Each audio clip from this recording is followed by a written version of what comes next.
Le boulevard Anspach et ses files de voitures, bientôt remplacées par une foule de piétons.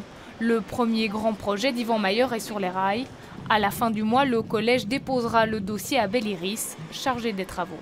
L'idée, c'est que De Broeckère devienne une vraie place, que sur Anspach, on crée des petites placettes et que la Bourse soit également une vraie place. Et puis, les accès vers le centre-ville doivent se faire autrement, au fond.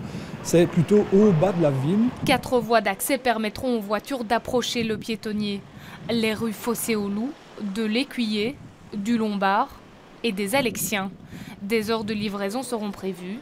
À travers ce projet, la ville veut relancer l'économie du centre. Mais pour les commerçants, c'est une fausse bonne idée.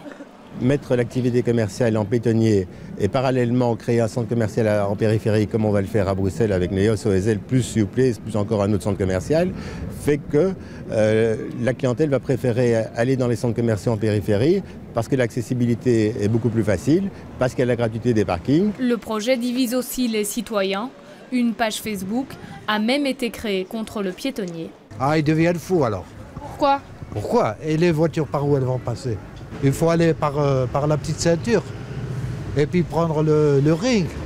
C'est vraiment ridicule. Je trouve que c'est important qu'il y ait moins de voitures dans le centre de Bruxelles. Et s'il y a plus d'espace pour les cyclistes et pour les piétons, je trouve que c'est une bonne idée, oui. Les trottoirs sont assez grands pour le boulevard Anspach. Non, je ne pense pas que c'est nécessaire. Procédure légale et urbanistique, le piétonnier devrait voir le jour d'ici 3 ou 4 ans. C'est en tout cas l'une des bonnes résolutions d'Yvan Mayer.